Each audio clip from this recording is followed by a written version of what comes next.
Hello, my friends, and welcome to Heart for Soul Sunday. This is Reverend Judy Weaver, and I'm so excited that each of you are joining me today. Please take a moment, close your eyes, and let's go ahead and open with our saging. Blessings of love, blessings of light, blessings of peace. Stay in that space. Heavenly Father, Great Spirit, we come before you at this day. We open our hearts, we open our minds. We welcome in all angelic beings. We welcome in the highest and purest guidance.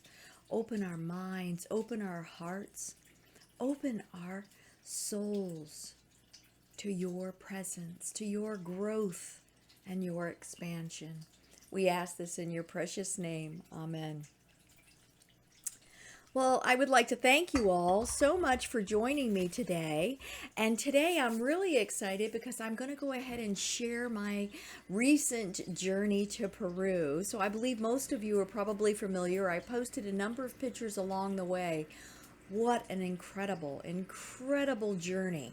Not something I even had planned to do this year, but it's something that Spirit guided me into. Not just me, but a number of women. There were 5 of us actually that all coordinated and went together and met in Peru. And we went to the Catalina Center, which I cannot speak highly enough about Danielle and his wife. They are just absolutely loving individuals, and everything they did was by far above and beyond, and truly a soulful experience.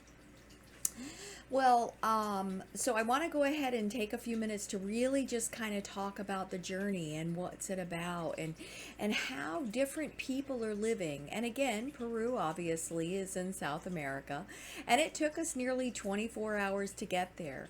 The timing was so divinely driven in that we were actually flying in the sky on the 4th of December during the solar eclipse. We were flying 7 miles in the air. Flights and got crazy when we got to the city of Lima in Peru, where we were changing to go to Cusco, and we ended up missing our flight. But Spirit very clearly told me along the way that we were going to be there at 11:11. And lo and behold, the moment that our feet touched the ground there in Cusco, it was 11:11. That is just a quick snip of how the journey went. Absolutely everything about the journey was so divinely guided. It was so Spirit led, and it was so blessed for us. It just went on and on and on. So anyway, we began our journey with meeting up at this lovely restaurant and all getting together and just spending a little time and celebrating and having a real meal after 24 hours of travel time. And as we were there, I just was sitting in the restaurant. And there's glass all around us, and the sky is pretty clear. There's a couple of clouds that are out there, and I was just overwhelmed with emotion. And as that emotion just filtered through me, and I began to just sob in just humbleness of being there, lightning is striking behind me. Again, Spirit's really coming in and saying, it's okay, we've got you, we've got you. Once we got to the Catalina Center, which, took a while to get there, we were met by amazing people, by women, men, children, all dressed in their fine attire, welcoming us, placing flower necklaces around us with just blessings and blessings and blessings. And we went inside in our little dining area, and there were all kinds of individuals who had brought their wares, their handmade wares. These people live still in villages, so many of them on the other side of the Andes. Up the mountain of Pisac are 12 different specific villages. And as you get higher and higher and higher, it becomes more and more rural. And these individuals are still, to this day, living in houses that are made of mud and clay with straw. Some have windows, some don't have windows. Very few of them even have electricity. Can you imagine living your day in this time not having electricity? That's right, they grow their own food. They sustain themselves in the world of where we are. Amazing people, amazing individuals. You have not met people with more loving hearts. They may not have a lot of physical items, but they understand life. They understand the connection of life. They intertwine with, they hear, they pay attention to when the weather is changing. They know and understand what to do, how to live. One of our different visits, we were invited up to this very small village of Amaru. Now, one of the gentlemen who works at the Catalina Center, this was his home village for 35 years. As we were there, we drove up. Again, most people don't even have vehicles up on these villages because it's too high up, and it really doesn't matter. There's just one road that goes in and out. So there's other vehicles that will come by, and it's kind of interesting there in that area. People will just stick their hands out and ask for rides, and the other vans that are driving by stop and pick them up along the way. So there's so many people who don't have any kinds of transportation, or there might be scooters, and there's these little half cars. That was kind of interesting. Or they almost look like tuk-tuks but they're made with motorcycles, and so individuals will drive those around too. But I have to tell you, one of the things that brought me the most fear is watching the motorcycles carrying the propane tanks on the side, bobbing and weaving in and out of the traffic, because the roads in America are monstrous compared to the roads that are down there, and everybody is traveling here, there, and everywhere. But anyway, let's go ahead back to that beautiful little village. When we got there, they welcomed us with such open hearts and such open arms, and they dressed us all in their fine attire. These individuals have spent hundreds of hours intricately weaving, such as what I'm actually wearing right here.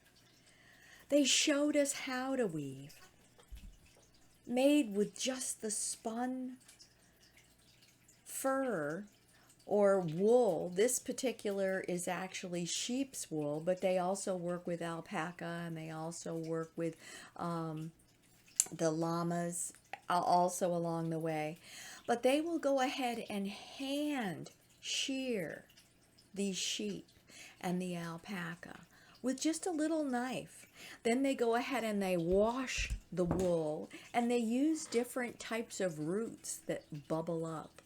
And then they will go ahead and dye the roots, dye the different wool with different herbs, dried flowers and berries, and even little succulent insects that live on top of cacti that turn bright red. And they will dye the wool pieces before they will go ahead and create all of their strands, and then each and every strand is meticulously aligned, where then they will move and weave through back and forth, generally with a piece of bone is what they use to weave back and forth. A garment, or such as this sacred ceremonial cloth that I'm wearing, took several weeks to make, if not months, depending on how busy the individual was with family responsibilities and children. It was amazing to see. We were welcomed into this incredible, it was their center, celebratory center, I guess is, I don't know. It was round. It had all of the different high beams on it, thatched roofing, did not have windows, but all the walls were intricately painted or created from the clay, and they created all of these different sacred shapes and designs and pictures. And again, everything there in the country of Peru, and certainly around in that Pisac area, they really highly regard the Puma and the serpent along with the Condor as their primary animals. And This is another piece that I actually received while I was there as my sacred power piece, and it is carved Lapis Lazuli with the Puma, and then it is intertwined with silver for the serpent and the condor. While we were there, we ended up dancing. We bought all kinds of different wares. It was absolutely fantastic. And they shared a meal with us. And what was so special about the meal was that we were gifted with all of these different boiled potatoes.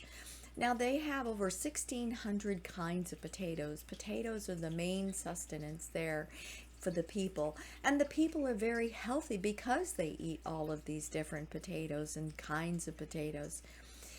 These people treated us like royalty. They had walked for 2 days up the mountainside to then dig out the different potatoes, bring them home, carrying them on their backs down for another 2 days to boil them and to share them with us.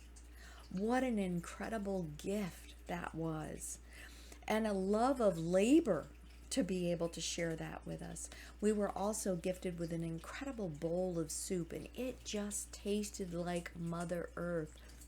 I don't even know what kind of herbs were in it, but it was rich and it was robust and it was just so tasty. And come to find out, the medicine woman of the tribe actually created that beautiful soup for each of us, and you could feel the love of that. You could feel the healing energy that was gifted into each of our bodies as we went ahead and we shared that soup.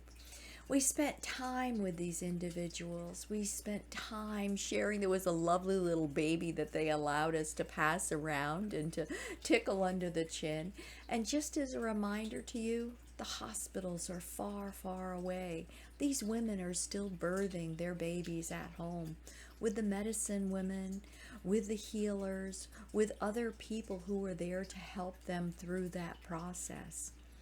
They talked about illness. They talked about how COVID hasn't come to their communities, and they don't anticipate it doing so because they're in communion with the earth. They're in alignment with Pachamama. They are eating the dirt. They are in the dirt essence. They're in that natural cycle. Therefore, they don't deal with illness. They stay healthy. Isn't that a beautiful idea? They don't deal with that fear. They don't allow themselves to get caught up in the chaos of everything else that's out in the doom, gloom, and watch out and worry and be in a hurry. No, they are there, living their lives, creating, building their own food, allowing themselves to have their own wares, living a very productive and happy life, sharing joy with everyone they come in contact with. Boy, there is great lessons that each of us can learn through each of these experiences that we had. Well, another journey that we went to, of course, was we went to Machu Picchu. How could I possibly go to Peru without going to Machu Picchu? And I just want to tell you that everywhere we drove, we could see the Incan terraces. It wasn't just specific to one location. It was all over the country, all through the hillsides. And the reason why, or what we were told, the reason why there were so many different terraces is that they were very specifically growing different types of foods and seeing what elevation the different foods grew best at. And so they went ahead and would carve out and create all of these different terraces of food. And corn, you have never seen an ear of corn so large in your life. And the kernels of corn, each kernel was at least the tip of my finger. It was amazing to see how huge corn could be if it was not changed and modified genetically, as what we've done here in America. There was no need for organic food because they never put any pollutants in their foods. I never had an issue with any bread, where here in America I have a great gluten intolerance. very interesting to see the differences of what we've done to ourselves for the betterment of, or so that's what we've been told, for the betterment of. Anyway, let's get back to Machu Picchu. It was a very long journey to get there. First of all, we had to drive in the bus for about an hour and a half, and then we went ahead and got on a train, and we took the train for another hour and a half through the mountains and along the rivers. And again, it is so majestic to see the environment that's all around. I'm going to go ahead and create another very large post with a number of different photos for people to see of the trip. I know I did some short ones. You can go back and you can check my Facebook page to see a lot of them. And to be able to just see the people and to feel the energy of the land. And that's it. The energy of the land is so intense. It just vibrates at a different frequency, a different allowance of each of us to feel ourselves. And we kept feeling that energy increasing, increasing, and increasing as the days continued along. I knew when I got there we weren't going to be sleeping very much, and that absolutely came into fruition, because as we continue to vibrate at a higher pitch, you don't need to have the sleep as much. So once we got to the town of Machu Picchu, or that community area, and there was all kinds of different vendors and restaurants and things at the bottom, we went ahead and we got onto another bus because we cheated. We went and took the bus on the zigzag roads all the way up the mountainside. And let me tell you, that road is narrow. It is tiny. And we were in a full-size bus. And the way with driving works, it's toot toot and here you go. And I give credit so much to all of those drivers that were there. We would never make it in America. I didn't even see all, cars that were crashed and crumpled. I never saw an accident, but everybody was traveling every direction. And that's the same it was up the mountainside. Dirt, windy roads, climbing higher and higher and higher. Once on the way back down, I'm very grateful that we were on the inside as the other bus was coming up. Literally, our vehicles were touching, and the mirrors were touching to the point that as we were going down and they were going up, we were pushing their vehicle back down on this very narrow road that's nothing but cliffside on the other side. But they know what they're doing, and we continued along our way. So after we got up to the top, then we were met with a wonderful guide, Augusto, and he has been doing it for many, many years, and he was very well known there. And he just could not have been filled with any more information and guidance along the way. There's several different trails that you can take once you get to the top, and it's always advisable to have a guide because then they can help talk you through the history of the space, and again be able to see the different carvings that are intricately there within the stonework that maybe you're not able to see with the eye. But once the rain comes lightly, then that becomes more visible to you.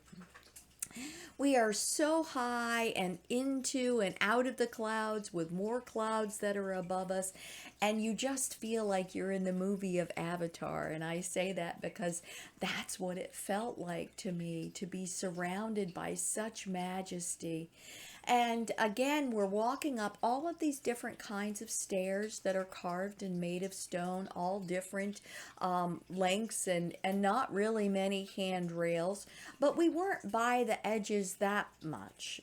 Mostly the pathways that we went on, we would go back across the different terraces and such as we continued up higher and higher. We did go through really jungled areas where the bamboo was very high, and you were just encased with this loving essence of Mother Earth that was just holding your energy, and very excited that you were there. And yes, there were all kinds of people that were there alongside of us, and most of them, I will admit it, were passing by me. Me with my little Florida self, I can assure you, was huffing and puffing, trying to gather air. And it was It was challenging in that we were required to wear face masks, even outside walking up this beautiful sacred land. People on earth felt that it was necessary to wear a mask, and so that required made it a little even harder for me to be able to breathe, for all of us to be able to breathe and to deal with the elevation changes, because we were very high up there. As we continued along our pathway upwards, a gentleman passed me, and he was in fine garbed attire. And then I turned, and four more followed. And these five gentlemen, of course, they went ahead and they greeted Augusto because they knew him. And they were going to hold sacred ceremony. They were going to hold the ceremony of the sun, because that's what they celebrate there on Machu Picchu. And we followed them up this very small pathway higher. Most everybody was going along to the right and continued the lower level, but we followed them up. And as we broke through the bamboo, there was this wonderful hummingbird that flew by. Now, their hummingbirds are huge. They're approximately, I don't know, 8-10 inches long, different colored. They have a very long tail. And the hummingbird used to be the known bird of Peru, but it's been changed to the condor along the way. But the significance of the hummingbird, whenever there were sacred things happening, I can assure you, the hummingbird came and it spoke to me along the way. We got out there and it was just magic. You could feel the pulsing of the land. You could feel the celebrating, the height of the sacredness of so many years ago. This is where the oldest people have been recorded in existence, is here on these sacred lands. And Machu Picchu is now known as the seventh greatest wonder of the world. And it is an incredible wonder. It wasn't until even 1911 that people realized that that sacred space existed in today's world. I'm sure that communities always know about it. And again, the small village people, they understood because they went ahead and they would share the stories of old when they would get together for celebrations and times of communing, certainly during the winter months. But that wasn't while we were there. It was wonderful to see that, yes, they were going into their solstice, as we in America here are going into our winter solstice. There at Machu Picchu and in Peru, they were going into their summer solstice. And the summer solstice is the most profound time for these individuals. Certainly, as we were at the top of Machu Picchu, because the way that the sun is specifically created to go through the stone structures in three different areas of alignment. First through a window, and then it goes through their worship space, so the sun space very specifically, and then it also then moves down to the pyramid. And it only aligns on the summer solstice. And here we were there just a couple of days prior to that. And we knew we were there to give our own ceremony and to align with the lands and to align with the people. Well, as we continued to walk along, we found ourselves at a beautiful terrace area and ended up sitting in a circle. And as we sat in that circle, we created that own energy, and we're looking out far upon the horizon.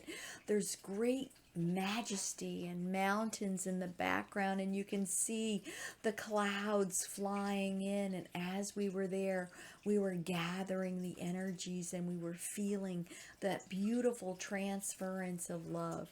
I did go ahead and channel a beautiful message that I'll be posting along the way. And just to give you a quick FYI on the front side, absolutely, this is book number 3 that will be coming your way. So I do hope that you will pay attention and look forward to the great majesty of what's going to be shared to each of you and with each of you through these sacred ceremonies and teachings.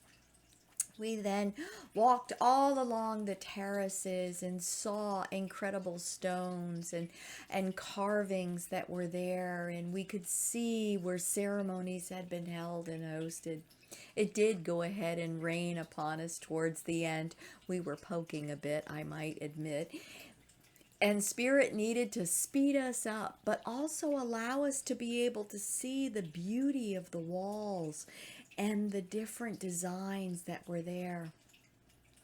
How these rocks got to be there, even in today's age, it would be a mastery of science and engineering.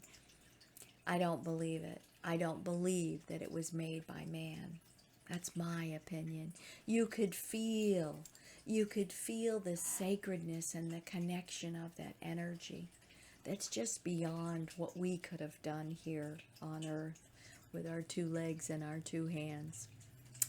Anyway, as we continued along our journey and down the mountainside, we stopped and we did go ahead and buy a few trinkets that we couldn't live without, and then again joined individuals for another wonderful meal that was gifted to us, and musicians coming to play specifically for us. And that was the end of that day.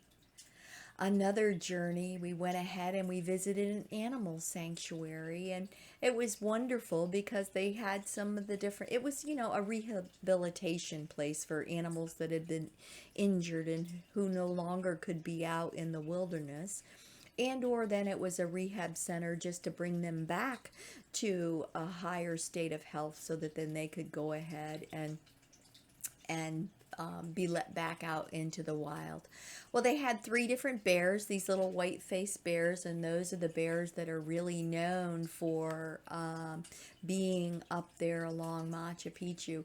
And I have to tell you, it was really interesting because the bears are over in their section, and then there's this it probably couldn't have been wider than this, just this little trench of water, and the bears were on the other side of the trench. There were no fences between us. It was just the bears knew they stayed on that area, and one of them was really greatly enjoying a piece of watermelon, so that was interesting to see. There were llamas and there were alpacas, and there was a wonderful little white-faced reindeer that was there. All kinds of different animals that we were able to feed and interact with. So that was a lovely experience. And then we were allowed to go into, well, first there was this wonderful bird that was there, and I guess it's a cross between an eagle and a hawk. And it was missing an eye as it had been injured. And it had been there for about 11 months. And it just sat very closed, really in a fearful place because people were walking by it to look at it. And its, talon was tethered so that it wouldn't fly off. But as we walked up towards this bird, the most amazing thing happened. It completely opened its wings wide. It opened its heart. It could feel our energy, and it was giving us the blessing of that energy in this space.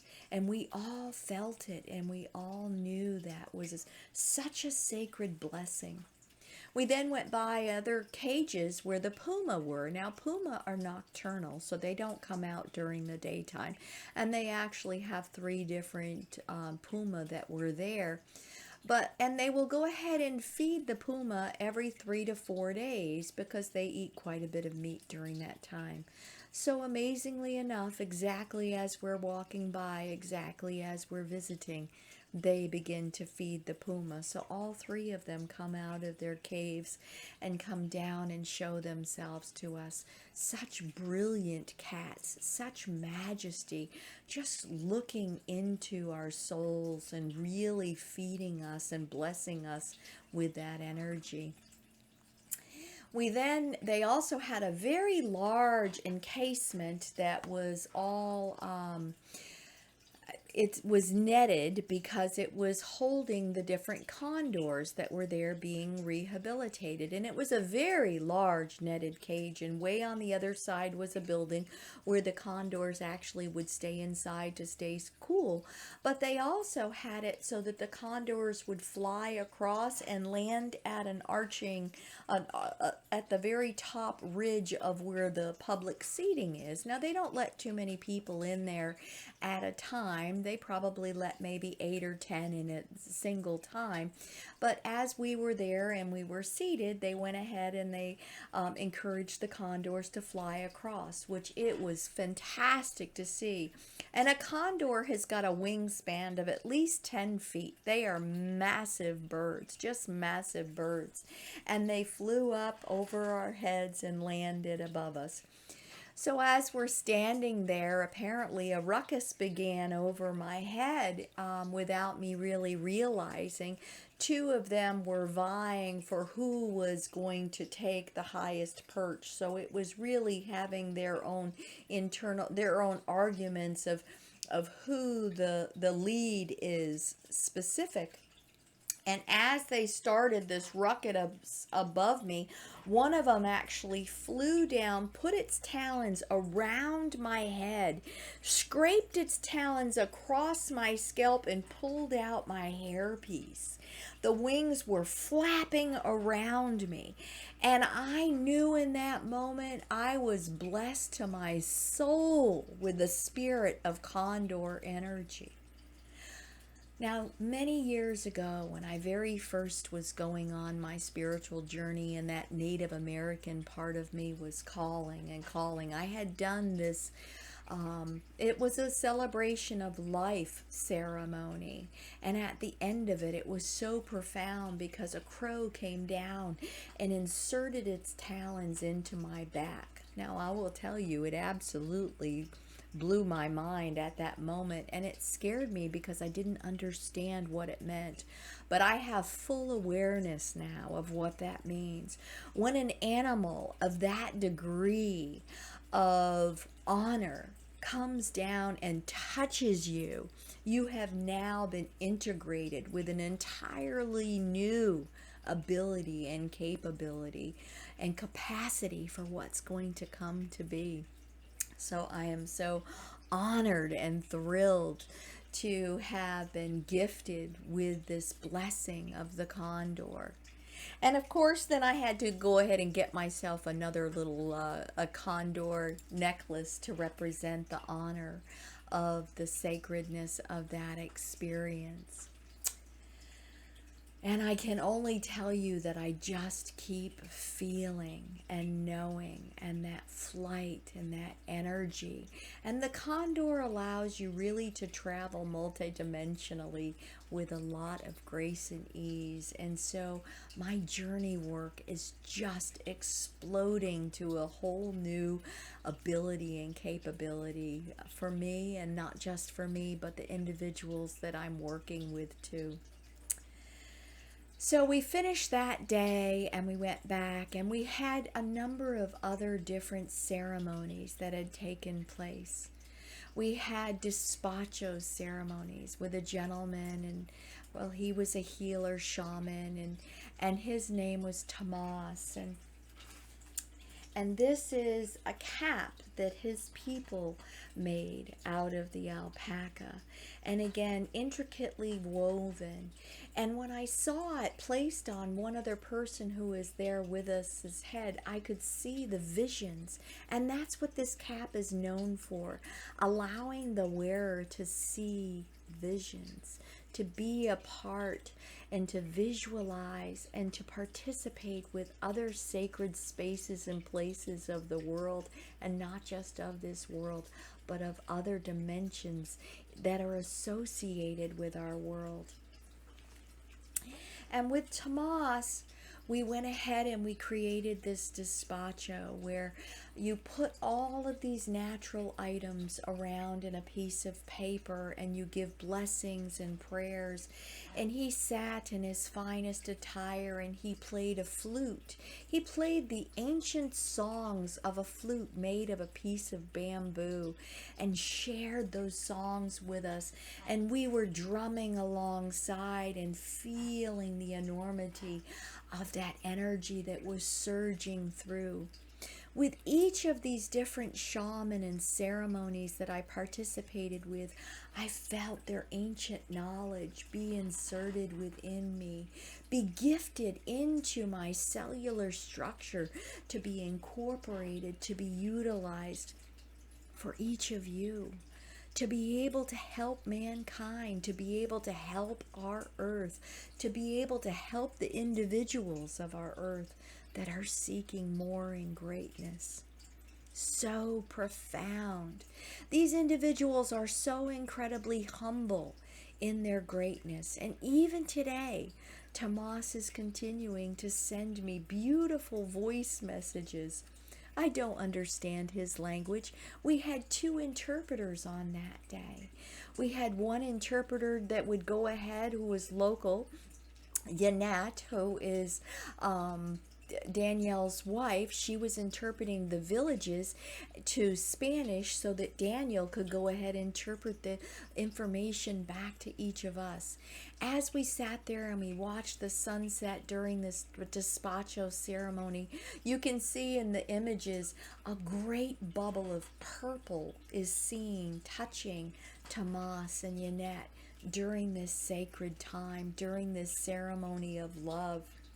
We ended up burning that beautiful package after each of us had received that love guidance within us and a grounding within us. Such a powerful, powerful ceremony. Tomas's father had come and visited the center our very first night, and he was the highest elder that had been in many, many generations in that specific area. And when I saw him, you could feel his energy. Each of the shaman recognized, and they felt that heart energy. It's not about language. It's about that universal heart connection and respect and that love of. And that's where we were. That's what we were sharing. That's what was being guided to us. Another ceremony that we participated in was when we went with Carlos. And one of the things that he did was he worked with meteorite balls, where we would draw in the energy in our right, and what was no longer needed of us was being expelled through the left. We again visited these ancient Incan ruins that hardly anybody ever went to, and we were able to hold ceremony. Again, he went ahead and we did the cocoa leaf ceremony, where we were given 3 different leaves, where we would bless the Pachamama, the Mother Earth, the lands, and then we would bless our existence of what we wanted to intentionalize, and we would bless our families. And we said the prayers and put them into the walls of this sacred land.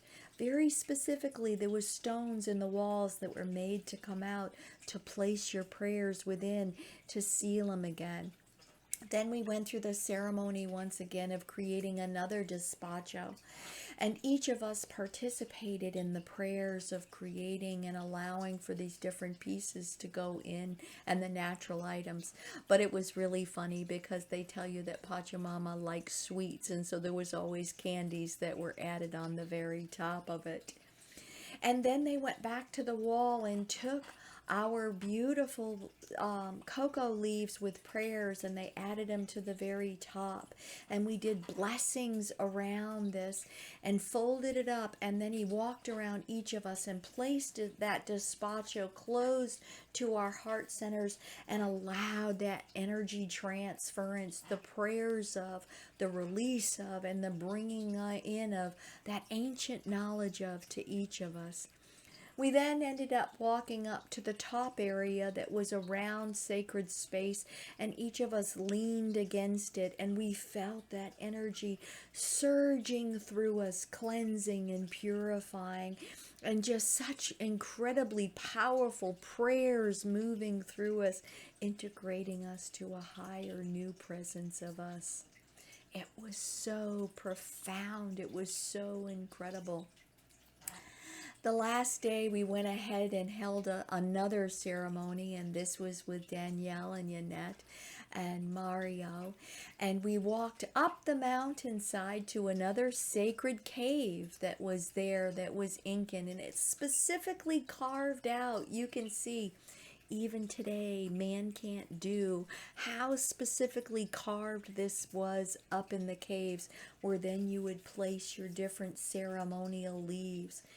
We sat, we sang, we drummed, we did prayers of abundance, we did prayers of gratitude, we did prayers to the sacred lands, and we could feel those prayers coming back upon us tenfold time. We were closing out.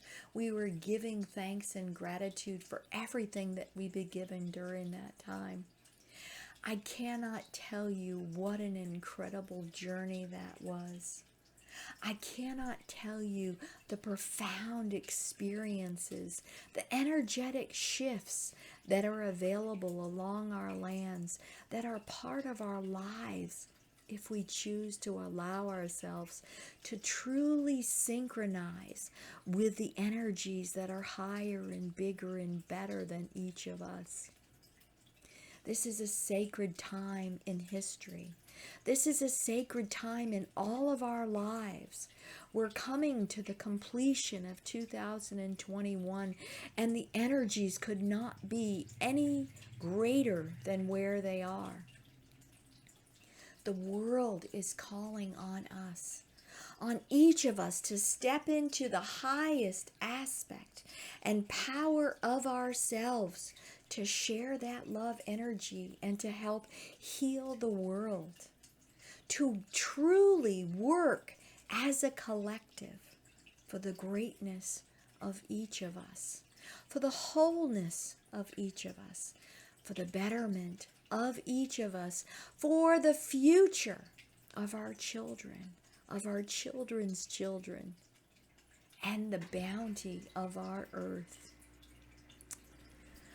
I know this has been a long session today. I really hope that you've had a chance to really appreciate and to feel the energies of this Peruvian journey, the journey of you moving into the greatest aspect of you.